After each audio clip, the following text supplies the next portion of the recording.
Welcome to your Tuesday afternoon. Our excessive heat watch turning into an excessive heat warning throughout Detroit and most of southeast Michigan. Dangerous heat, dangerous humidity for the entire region. I'll break it all down in your weather forecast first at 4. The smoke could be seen from around the city. One of Detroit's oldest gay bars catches fire. A live look at where the firefight stands right now. It's an issue top of mind for many parents. As we speak, an expert panel is meeting about authorizing more COVID shots for children. As gun control is debated across the country, Paula Tutman gets a first-hand look at groundbreaking gun research being done right here in Detroit. Live from downtown Detroit, Local 4 News First at 4 starts now. First at 4, we are tracking some dangerous heat that may set a record. It may feel like it's above 100 degrees tomorrow. So let's start with Andrew and what you need to know to stay safe. Andrew. Well, Karen, this is important to prepare people, not scare them, but prepare them well ahead of that dangerous heat and humidity. Excessive heat warning in effect for Detroit and nearly all of southeast Michigan, Livingston, Oakland, Macomb counties included, south to the Ohio border, including Detroit, until 8 a.m. on Thursday. It starts at noon tomorrow, goes all day tomorrow afternoon, goes all night tomorrow night, into Thursday morning even. In the places where there's not a warning, a heat advisory, which is still just as crucial. On top of that, air quality alert because of poor air quality because of the excessive heat and the stagnant air leading to high air pollution levels for tomorrow. 82 right now, warm, but not as hot as it's going to be tomorrow. In fact, temperatures stay in the 80s, fall into the 70s and 60s overnight. Then the temperatures soar well into the 90s, middle 90s, near record territory of 95 set back in 1988. But look at that red line, as high as 100 or greater for tomorrow afternoon. So do what you can to stay cool for tomorrow. I'll go over those keep cool tips as well as your full 7-day forecast in minutes. All right, thank you, Andrew. Preparations are being made right now in anticipation of that intense heat that we're expecting. Dearborn Public Schools are canceling classes tomorrow, and the Detroit Public Schools Community District is dismissing schools 3 hours early for the rest of the week. The city of Detroit has opened cooling centers at 7 recreation centers and 7 library branches. And DTE told us today it is getting ready so there are no mass power outages. We'll stop any conditional maintenance that doesn't need to be done so that all the plants are up and running. We'll check and make sure that all the fuel sources we need are there.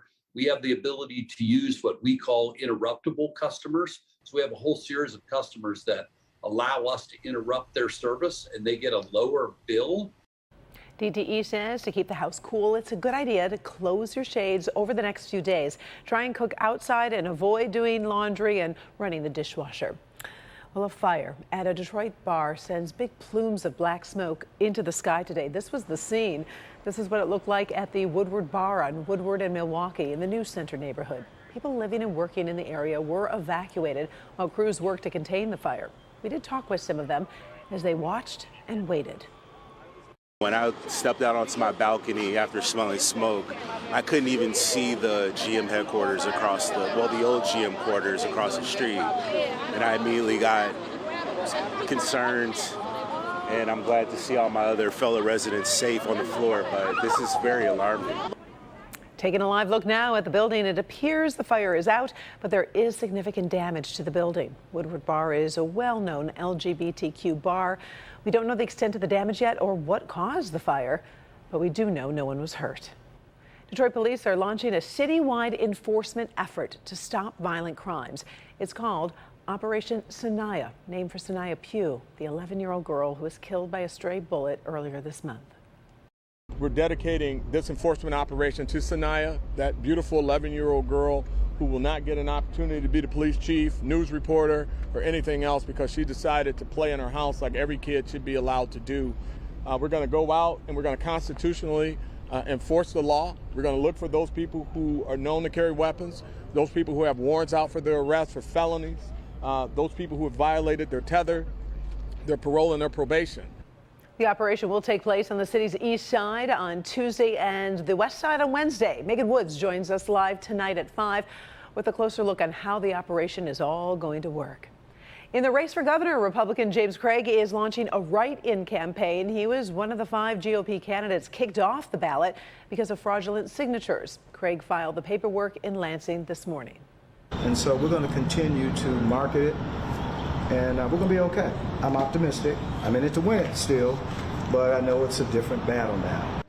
Greg filed a lawsuit to get on the primary ballot, but it was dismissed. He says the decision has greatly impacted his fundraising. It's a decision many parents have been waiting on. Right now, an FDA panel is meeting to decide whether to authorize more COVID vaccines for children. Devin Skillion is following the latest from the newsroom. And Devin, this is a day one of a two-day meeting. Yeah, Karen, today's the FDA's advisory committee. They're meeting on the Moderna vaccines for children 6 through 17. Right now, Pfizer is the only available option for that age group. Moderna asked the FDA for emergency use authorization for ages 12 to 17 last June, but the FDA expressed concern about possible links between the Moderna vaccine and myocarditis in young men. You may recall that. Moderna has completed additional studies now and reports there were no cases of the heart inflammation in children, although experts say that's not surprising given that it would be a rare side effect.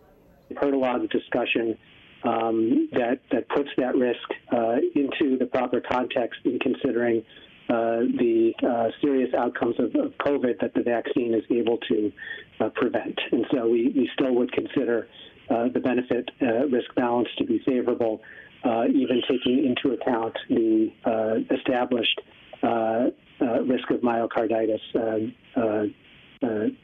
as low as it is. Yeah, that was from earlier today. The meeting is going to continue tomorrow when the panel of experts will consider those highly anticipated vaccines for children under the age of 5. And we are expecting a decision on Moderna for the older kids and teenagers still sometime today. So an update on that when you join us for Local 4 News at 5. Karen, back to you. Always appreciate it. Thank you, Devin. Well, tomorrow's hearing on the January 6th insurrection is being postponed. Committee members say the delay was needed to give aides more time to compile video presentations. The House committee has not given a new date for the hearing. Now, at the third hearing, we are expecting to hear from Jeffrey Rosen, the acting attorney general at the time of the insurrection, and 2 other former top Trump officials. Stocks fell again today as the markets try to claw back from yesterday's steep sell-off. The markets just closed. The Dow is down 151. Experts think the Federal Reserve is likely to boost interest rates by 3/4 of a point this week to deal with rising inflation. Right now, all eyes are on Washington as lawmakers signal a potential breakthrough on gun control legislation. As that work is done on Capitol Hill, groundbreaking research is being done right here in Detroit, focusing on the impact of guns. Paula Tutman went to Wayne State to get a closer look, and a warning, it may be hard for some to watch. The science doesn't lie. It doesn't vote, and it doesn't care what you choose to believe and what not to believe. The cold, hard facts are the cold, hard facts.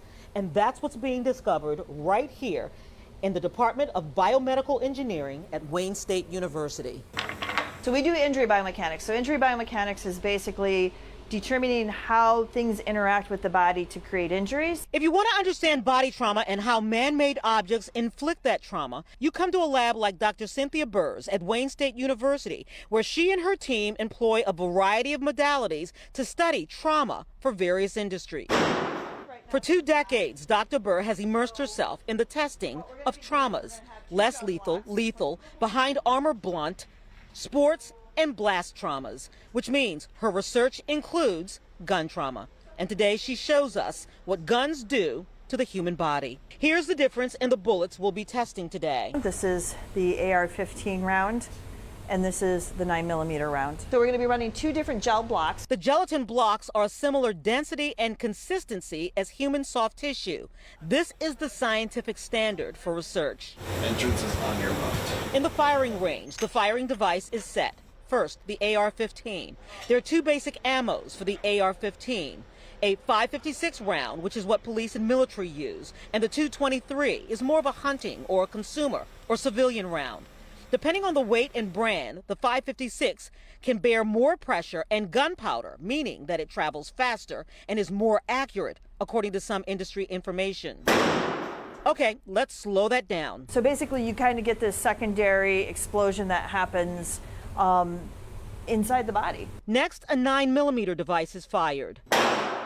This is the basic gun on the street these days. Now let's slow that down. It went completely through the block, but it didn't create as big of a permanent cavity as what we saw with the 5.56 round. And here's the analysis. The 9mm can be survivable. You can see there's the permanent cavity that the bullet went through, and there's a little bit of damage that extends from that permanent track, but compared to the 5.56, it's much less. So what does this mean to a human body? Okay, This is survivable. This is survivable. This for sure is survivable if you get treatment, obviously, right? You're still going to have some medical treatment for this. It will probably, you might have some damage to an organ, but not all your organs, where the 5.56 would actually just explode and create multiple organ damage.